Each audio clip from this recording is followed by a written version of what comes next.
parle avec autorité. La Bible dit que les gars, les apôtres n'arrivaient pas à chasser les démons qui étaient là-bas. Jésus avait chassé les démons avec force et à haute voix, avec autorité. Si tu vois un enfant, nos enfants, les José et Déborah en train de jouer là-bas, il dit, Déborah, ils sont en train de se jeter de l'eau, des spaghettis sur la tête. Déborah, José, ne vous jetez pas les spaghettis. Ils vont continuer. Tu vas dire, arrête ça. C'est pas bon ce que tu fais. L'enfant va comprendre. Amen. Pourquoi? Parce que tu as l'autorité. Nous avons l'autorité sur nos enfants. La même chose pour les choses spirituelles. Nous, notre Seigneur les a déjà vaincus. Et il est monté, il nous a envoyé les consolateurs d'esprit. Et en lui, là, l'esprit d'esprit ne connaît pas le langage de peur. Tu ne peux pas laisser la peur te dominer.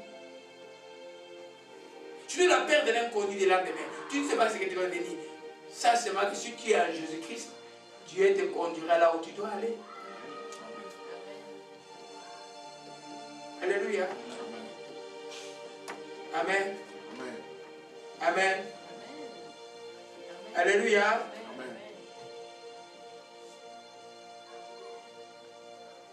Amen. Amen.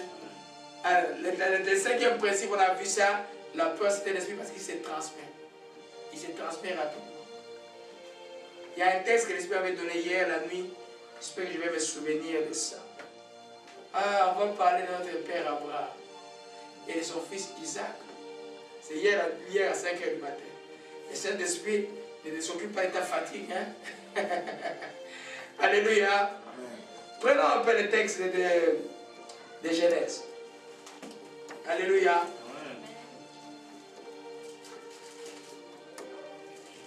Amen. Je vais vous parler de ça rapidement. Vous allez voir que la peur, est-ce qu'une émotion peut aller de père en fils? Véritablement? Non.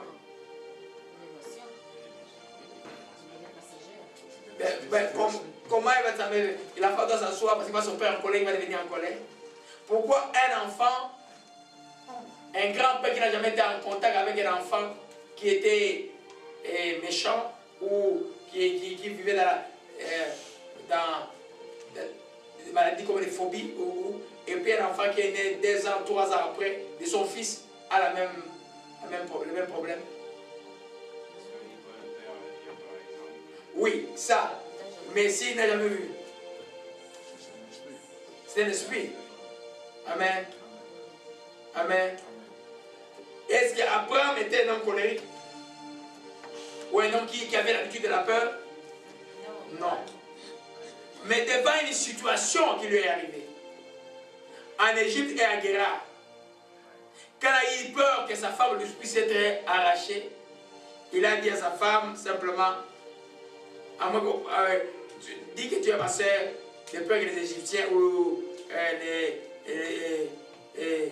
les gens un peu militaires puissent me tuer. Comment se fait qu'Isaac, quelques années après, il n'était pas là quand son père avait vécu ça, a eu le même problème avec Rebecca et a prononcé la même phrase? Amen. Ça démontre qu'il y a une transmission seulement d'esprit de peur. Les parents peureux auront des enfants peureux. Pour la colère, on peut dire il y a la notion de père, ce que tu as expliqué, peut être là. Ou pour la véhémence, tout ça. Mais la peur, des fois, il ne s'exprime pas. Ça se transmet. Alléluia. Donc c'est un esprit qui peut aller de père en fils. Parce qu'Abraham a eu le même problème, et puis Isaac a eu le même problème, et dans la même nation à Guérar. Alléluia. Amen. Donc si tu veux quoi? C'est pourquoi c'est un esprit. Si toi tu es libéré à Jésus-Christ, tu ne vis pas dans la peur, la semence que tu vas avoir après, les enfants qui vont venir avec toi ne vivront pas aussi dans la peur.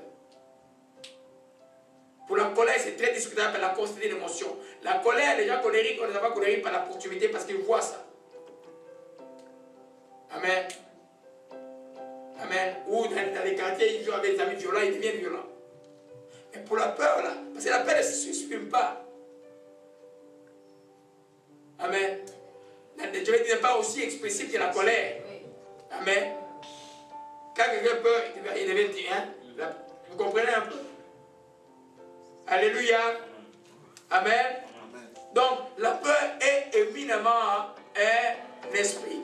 J'ai su d'expliquer cela pour que, parce qu'il y a beaucoup de gens qui écrivent, non, c'est normal que nous puissions avoir un certain type de peur que nous devons maîtriser. Jusqu'à quand tu vas le maîtriser? À quel niveau vous dire que cette peur est maîtrisable et l'autre n'est pas maîtrisable? Amen. Moi, je dis qu'il ne faut pas tolérer un esprit de peur. Il faut résister parce que la peur est destructive. Amen. Amen. Alléluia. Amen. Amen. Alors, on va terminer en disant ceci. Le deuxième principe que nous voyons jeter dans la peur est une émotion, mais n'est pas une émotion, un esprit. Amen. Mais dans la deuxième définition, la peur est l'antithèse de la foi.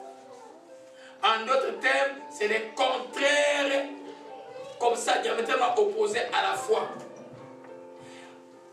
Ça ne peut pas coexister. C'est pas dans ton langage, tu dis je crois, mais il n'y a pas de foi. La peur ne peut pas coexister avec la foi. Alléluia. Amen. Amen. Amen. Parce que tôt ou tard dans ta vie, à un moment donné, tu vas faire les choix et dire, hey, là où je vais comme ça, ou je vais par la peur, je suis fini, ou je suis la foi, je vais m'en sortir. Alléluia. Amen. C'est pourquoi quand tu sens dans ton cœur qu'il y a la peur, il ne faut pas te tolérer. Ne crois pas que tu as la foi. Ils ne peuvent pas coexister. Et quand tu as la foi, la peur ne peut pas être là. La peur paralyse, fait régresser, diminue, enterre l'homme. La foi donne la force, encourage, fait avancer l'homme. Alléluia. Amen. Amen. C'est pourquoi nous ne devons pas, et beaucoup malheureusement ils sont dans ça. Amen. Tu pries, tu as un peu peur, mais tu pries, et puis tu as une foi, et puis tu pries, tu as un peu. Non, ça ne marche pas comme ça. Alléluia. Amen. La confiance à Dieu doit être absolue et Dieu agira. Amen. Amen. Amen.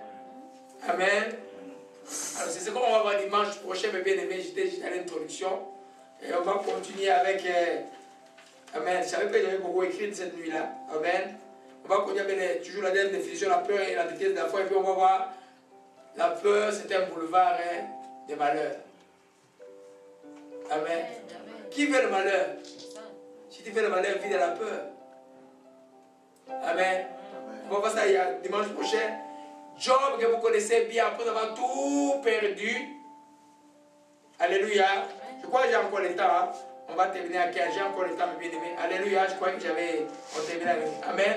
On va continuer un peu. Alléluia. Amen. Donc la peur est la vitesse de la foi. J'ai expliqué que la peur est le pouvoir des malheurs. Job a souffert.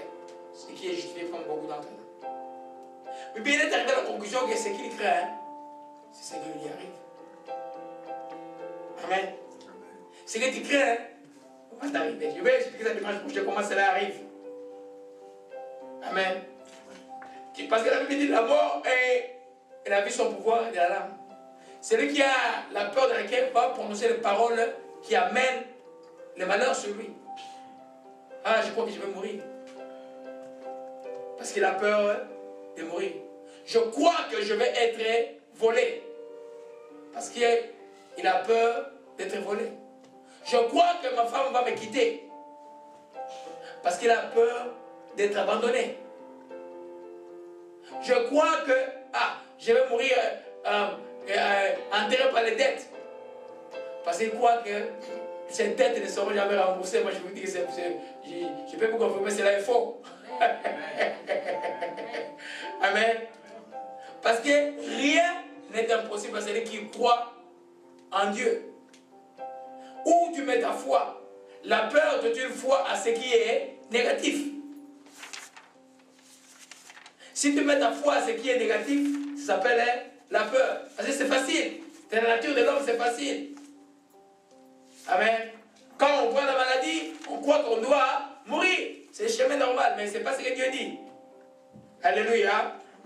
Alors, je reviens un peu à l'arrière. Amen. Je disais que la peur et la foi, ça on va voir l'image prochaine. Ne peut pas coexister. Amen. Regardons-nous, mes bien-aimés. Aujourd'hui, je ne vais pas vous crier, je vais parler tranquillement. Regardons-nous. Alors, quand nous voyons que dans notre cœur, il y a la peur, la foi n'est pas là. Oh, si la foi n'est pas là, on n'a pas les réponses de Dieu.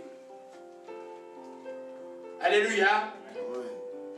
Celui qui est dominé par la peur exprimera jamais les paroles de la foi. Il va exprimer les paroles de la peur. Et c'est même il va être même un danger pour ceux qui ont encore la foi. Imagine-toi un leader. Imagine-toi comment ça se passe. Je prends l'exemple très négatif, pas négatif. Kadhafi dit, ah, c'est fini là, ils sont venus vont avoir le pays, même s'ils sont plus forts. C'est fini, la Libye tombe dans une journée. Mais si un leader dit, non, non, même si je vois ici, il ne faut pas voir, il y a toujours des gens qui vont entrer, encourager, puis j'ai des exemples extrêmes pour nous montrer. Parce que vous êtes des leaders dans la maison, et puis dans le travail, là où vous êtes. Amen. Alléluia. Amen. Donc, celui qui est dominé par la peur ne peut pas exprimer la parole de la foi. Il va exprimer la parole de la mort. Je vais mourir. Je vais me séparer. Je ne peux pas m'en sortir. Vous voyez? Et négatif, négatif, négatif, négatif jusqu'à la fin. C'est pourquoi quand tu vois ta langue exprimer les choses qui sont négatives, examine-toi encore si tu es dans la foi. Alléluia.